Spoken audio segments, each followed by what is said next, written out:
I didn't realize I was running. That's the strange thing about it. When you're truly running, from yourself, from stillness, from questions, it doesn't feel like movement. It feels like momentum. For most of my adult life, I told myself I was busy. Busy sounded responsible. Busy sounded necessary. Busy sounded like proof that I mattered. My calendar was always full. My phone was never silent. And my mind rarely rested long enough to notice what it was avoiding. I believed motion was the same as direction.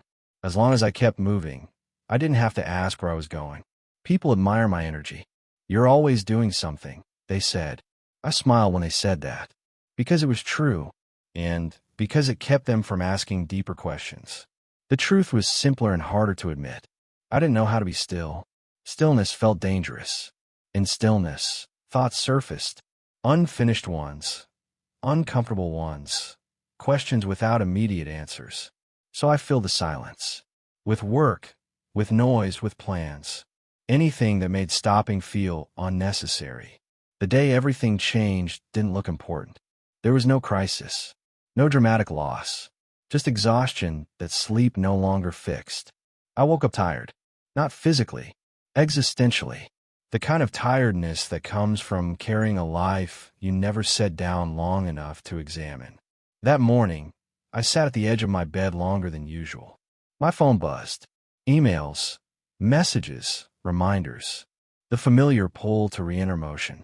For the first time, I didn't reach for it immediately. I asked myself a question I had never fully allowed before. What happens if I stop? The answer scared me, because I didn't know. I went through the motions that day. Showered, dressed, left the house. But something had shifted. It felt like my body was moving while my mind stayed behind, watching. At work, conversations blurred. Words reached me, but meaning didn't. I noticed how often I nodded automatically. How frequently I responded before fully listening. How much of my life was built on reflex. During lunch, I didn't join my coworkers. I walked. No destination. Just movement without purpose, which felt ironic, considering how long I had confused the two. I passed people sitting quietly, on benches that on steps that I in cafes. They looked unproductive and strangely peaceful. That observation unsettled me. I realized I had been measuring my worth by output for so long that rest felt undeserved, as if stopping meant failing. That afternoon, an unexpected thing happened. A meeting was canceled. An empty hour appeared on my calendar. Normally, I would have filled it instantly, caught up on tasks, answered emails, planned ahead. Instead, I closed my laptop and sat. The silence was loud. My thoughts rushed in as if they had been waiting. Questions surfaced without permission. Why am I doing this job? When was the last time I felt genuinely present? Who am I when I'm not performing competence? My chest tightened, not from anxiety, from recognition. I understood then that I wasn't exhausted from doing too much. I was exhausted from never arriving anywhere emotionally. That evening, I didn't make plans. I went home, cooked slowly, ate without distraction. It felt unnatural, like learning a forgotten language. Without constant input, memories surfaced. Old interests, abandoned curiosities, versions of myself I hadn't checked in on for years. I felt grief, not sharp, dull and heavy. The grief of time spent without awareness. I thought about how often I'd said, I'll get to that later. Later, I'll rest. Later, I'll reflect. Later, I'll change. Later had become a moving target, always ahead of me. That night, lying in bed, I felt something unfamiliar. Stillness. Not peaceful, honest. I noticed how uncomfortable it was to sit with my own thoughts without distraction. How quickly I wanted to escape.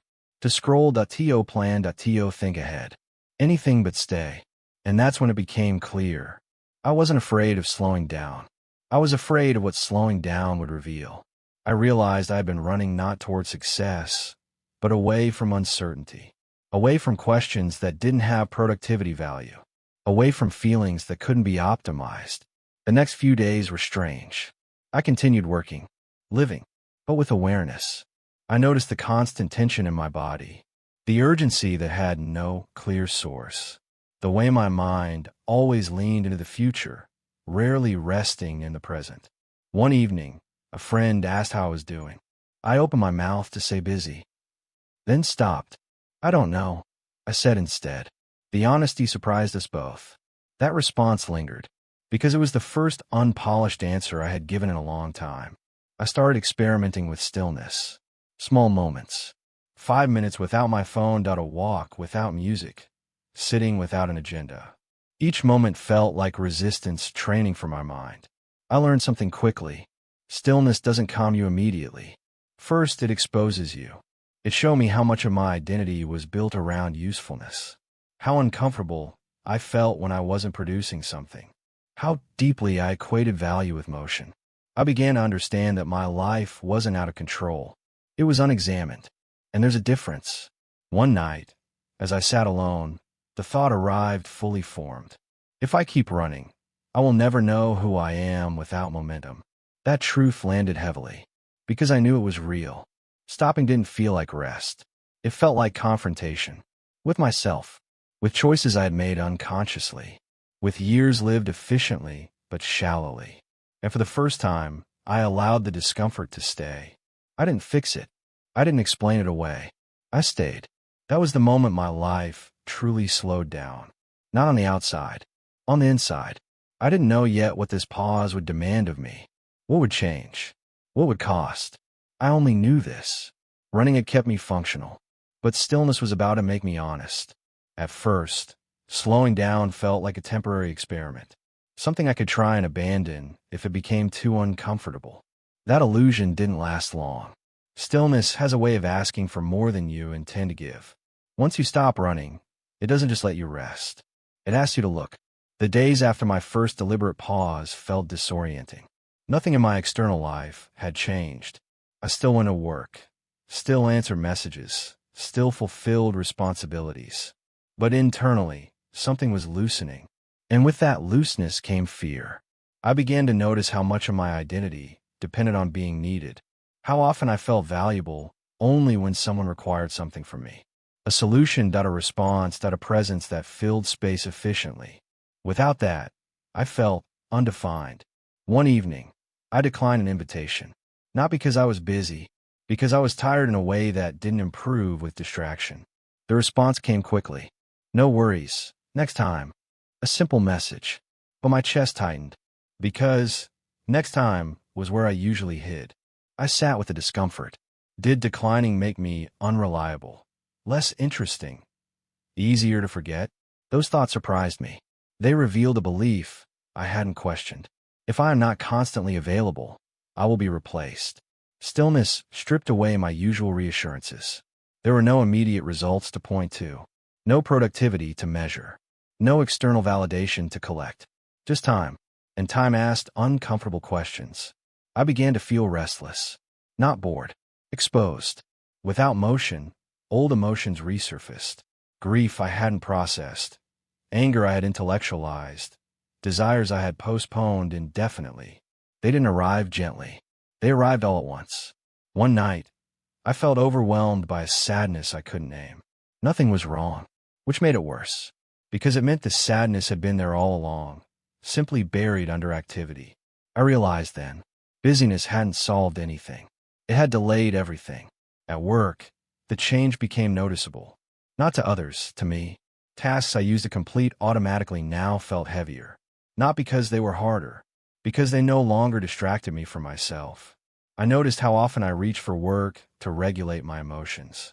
Stress. Work harder. Uncertainty. Make a plan. Discomfort. Stay productive. Efficiency had been my coping mechanism. One afternoon, my manager praised my consistency. "You're always dependable," he said. The words landed differently now. Instead of pride, I felt a quiet sadness. Dependable to what? A system, an expectation, a rhythm that no longer fit me? I walked home that evening instead of taking the usual route. I needed space between me and my habits. As I walked, I noticed how tense my body was, how rarely I breathed deeply, how much urgency I carried without reason. I stopped in a small park and sat. No phone, no music, just presence. That's when a thought surfaced clearly. If I removed productivity from my life, what would be left of me? The answer frightened me. Because I didn't know. Stillness began taking things away. Not physically, psychologically. It took away my excuses. I'm too busy no longer applied. I'll deal with it later felt dishonest. Without those shields, I had to face my choices, or lack of them. I began journaling, not to improve myself, but to hear myself. The pages filled with fragmented thoughts, questions without answers, contradictions I had ignored. One theme appeared repeatedly. I had been living reactively, responding to demands instead of initiating meaning. My life was full, but not directed. The fear deepened. If I stopped running, I might have to choose. And choosing meant risking regret. I started noticing how uncomfortable people became when I slowed down. Are you okay? You seem quieter. You should take on something new. It'll energize you. Their concern was genuine, but it reflected something unsettling. My stillness disrupted the version of me they relied on. That realization hurt, because I saw how much of my identity had been shaped for others. Not consciously, gradually. I thought about the younger version of myself, the one who believed life would eventually slow down on its own, who assumed clarity would arrive after achievement. I wanted to tell him the truth. It doesn't. You have to stop to hear it. The hardest moments came at night. Without distraction, my thoughts wandered freely. I questioned past decisions, paths not taken, relationships half-lived. I felt regret, not sharp but heavy. I understood then that slowing down wasn't peaceful, because peace requires honesty, and honesty is disruptive. There were moments I wanted to return to the old pace, to drown the discomfort, to feel useful again. But something had changed. I couldn't unsee what stillness revealed. One evening, I wrote a sentence that stopped me. I don't know who I am when no one needs me. The words felt raw and true. That sentence became a turning point, because it exposed the real work ahead. Not doing less, but redefining worth. I began experimenting with choice, not filling every empty space, not answering immediately, not explaining myself excessively. Each act felt like rebellion, against urgency, against expectation, against the belief that my value was conditional. Some people adjusted, some pulled away. I felt the loss, but I also felt something else. Integrity. Stillness didn't give me answers. It gave me better questions. I started understanding that life isn't something you manage. It's something you inhabit. And I had been managing myself out of my own experience. The more I stayed still, the clearer it became. I wasn't afraid of slowing down because I might fail. I was afraid because I might finally feel fully, without anesthesia. That fear was real, but it was honest. By the end of that phase, I hadn't transformed. I hadn't found a new purpose, but I had crossed a line I couldn't uncross. I could no longer pretend that constant motion was living, or that exhaustion was normal, or that my worth depended on speed. Stillness had taken things from me. Illusions, excuses, identities built on noise. And I sensed that the next phase wouldn't be about stopping anymore. It would be about choosing what deserved motion. There came a moment when stillness stopped feeling like resistance and started feeling like ground. Not comfort, not certainty. Ground. I hadn't planned for that shift. It happened quietly, after weeks of sitting with discomfort without trying to resolve it. I stopped asking, when will this pass? And started asking, what is this asking of me? That question changed everything. I realized something important. Stillness was never meant to be permanent. It was meant to recalibrate me, to strip motion of its urgency and return it to intention. For the first time in years, I felt the difference between movement and momentum. Momentum drags you forward whether you're ready or not. Movement requires choice. I had lived on momentum. Now I was learning how to move. The change showed up subtly. I began choosing what deserved my energy, not what demanded it the loudest, not what rewarded me fastest, but what felt aligned. I returned to some responsibilities, but differently, slower, more selective, less eager to prove. I noticed how often I had said yes to avoid discomfort. Now I paused, and sometimes I said no. That no wasn't defensive. It was respectful, to myself. Without constant urgency, my days felt strangely spacious. Not empty, spacious. Time stretched. Moments deepened. I noticed details I had rushed past for years. Conversations changed. I listened without planning responses. I spoke without rehearsing outcomes. People noticed. Some felt unsettled by it. Others leaned in. I stopped trying to be impressive. And something unexpected happened. I became present. Presence turned out to be more demanding than busyness. It required attention. It required honesty. It required me to feel things without immediately converting them into action. I noticed how often I had used action to avoid feeling. Fixing instead of sitting. Planning instead of grieving. Optimizing instead of listening. Slowing down forced me to stay. There were still difficult days. Moments where old habits tempted me. Where speed felt safer than depth. But now, I recognized that impulse. And I didn't obey it automatically. One afternoon, I caught myself rushing through a task that didn't need rushing. I stopped, literally put my hands down, took a breath, finished slowly. The result wasn't worse. It was better, more intentional. That moment taught me something profound. Speed doesn't equal care. Attention does. I began reevaluating my goals. Not what I've been chasing, but why. Some ambitions no longer made sense without urgency to justify them. Others remained, quieter, but truer. I realized that I didn't want a bigger life. I wanted a deeper one. That realization reshaped my definition of success. Success wasn't being everywhere. It was being somewhere fully. Relationships shifted again. But this time, it didn't feel like loss. It felt like alignment. I showed up without my usual armor of usefulness. I stopped filling silence to stay relevant. I allowed myself to be present without performing value. Some people drifted away, not because I changed dramatically, but because I no longer rushed to meet expectations. And that was okay. Others stayed, and those connections felt different, more grounded, more mutual, less transactional. One evening, I sat alone and realized something quietly astonishing. I wasn't afraid of being still anymore. Stillness no longer felt like emptiness. It felt like space I could inhabit. From that space, movement became intentional. I chose projects that mattered. I declined those that didn't. Not out of arrogance. Out of respect for my finite attention. I learned to leave gaps in my schedule. Unclaimed hours. Not to use later, but to live in. In those gaps, creativity returned. Not forced. Not optimized. Just present. Ideas surfaced naturally. Not because I chased them, but because I made room. I thought often about the life I had lived before. The constant motion. The exhaustion disguised as importance. I didn't judge that version of myself. He did what he knew. He survived. But survival is not the same as living. And I was finally learning the difference. One night, I wrote a sentence that felt like a conclusion. I no longer confuse urgency with meaning. I sat with it. Let it settle. That sentence didn't promise ease. It promised honesty. I still moved forward. I still worked. I still planned. But I no longer ran. When uncertainty appeared, I didn't immediately escape it. I asked what it wanted to teach me. Sometimes the answer was patience. Sometimes courage. Sometimes rest. Life didn't become simpler, but it became clearer. And clarity reduced unnecessary noise.